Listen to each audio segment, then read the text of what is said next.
Pensemos un momento en el pico de la pandemia. La confianza en la ciencia era, literalmente, una cuestión de vida o muerte. Y justo ahí, en medio de la crisis, estalló un escándalo que lo sacudió todo. Esta es la historia del vacunagate, un caso donde la ética, el poder y la traición chocaron de frente. Todo empieza con este número, 487. Y no es una cifra al azar. Es la cantidad exacta de personas influyentes, políticos, académicos, que se vacunaron en secreto con una dosis experimental, saltándose la fila y todos los protocolos, mientras el resto de la gente esperaba su turno. Entonces, la gran pregunta que vamos a analizar es esa, porque este caso va mucho más allá de la simple corrupción. Se trata de cómo se traicionaron los principios básicos que sostienen toda la investigación científica. Y la historia arranca en un país que ya estaba en una crisis muy profunda. Bien, viajemos a Perú, en el año 2021. El país estaba de rodillas, enfrentando una de las peores olas de la pandemia. En medio de ese caos, de esa desesperación, una investigación periodística destapa un esquema de vacunación totalmente clandestino que rápidamente fue bautizado como el Vacunagate. A ver, el centro del escándalo es una ironía tremenda. Las dosis que se desviaron eran parte de un ensayo clínico serísimo, supervisado por universidades de prestigio y hasta por el Instituto Nacional de Salud. El objetivo original era noble, pero su uso terminó siendo un acto de puro privilegio. Para entender la gravedad de esto, hay que imaginar que existían dos realidades al mismo tiempo.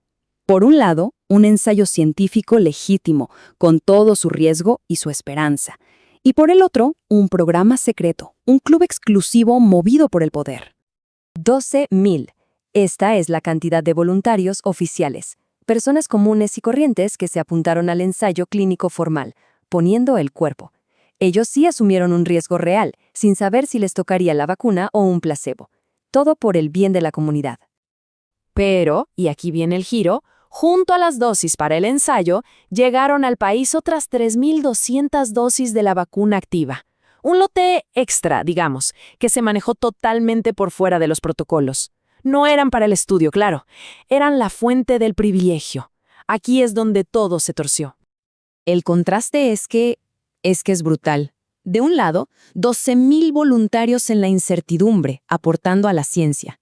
Del otro, 487 privilegiados que recibieron protección garantizada gracias a sus contactos, todo en secreto. Una perversión total del propósito del ensayo. Bueno, ya que entendemos qué pasó, vamos a desmenuzar cómo este escándalo rompió, uno por uno, los pilares sagrados de la ética en la investigación. Porque no fue solo un error, fue un derrumbe sistemático de las reglas. Integridad. Justicia, honestidad. Ojo, no son solo palabras bonitas. Son los cimientos que aseguran que la ciencia nos sirva a todos, y no a unos pocos.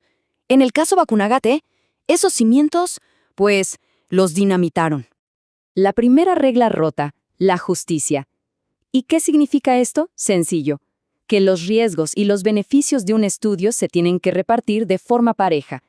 No se vale que un grupo asuma todos los riesgos para que otro, sin arriesgar nada, se lleve todos los premios.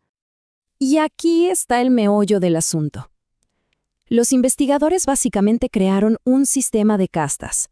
Los ciudadanos comunes sirvieron para juntar datos, mientras que la élite se garantizó la inmunidad. Una violación total al contrato social entre la ciencia y la gente. Vamos con la segunda falta grave, el conflicto de intereses. Esto pasa cuando las personas que deberían supervisar un proceso tienen intereses personales en juego. Su objetividad, claro, se va por la ventana. Y en este caso fue más que evidente. ¿Se puede confiar en el árbitro si está jugando para uno de los equipos? Pues no.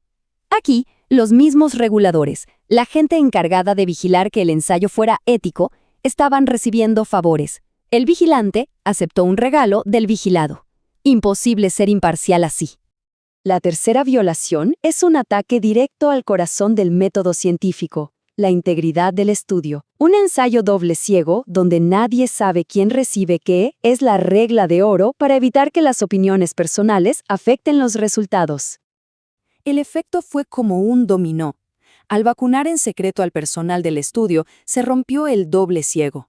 Piénsenlo. ¿Cómo puede un investigador evaluar los síntomas de un voluntario de forma objetiva si sabe que él mismo ya está protegido? Esto contamina todos los datos y pone en duda los resultados. Y por último, la cuarta falta, la deshonestidad. La ciencia funciona a base de verdad y transparencia, de que otros puedan revisar tu trabajo. El secretismo no es solo una falta ética, es literalmente lo contrario a la ciencia. Esta fue la estocada final para la confianza pública.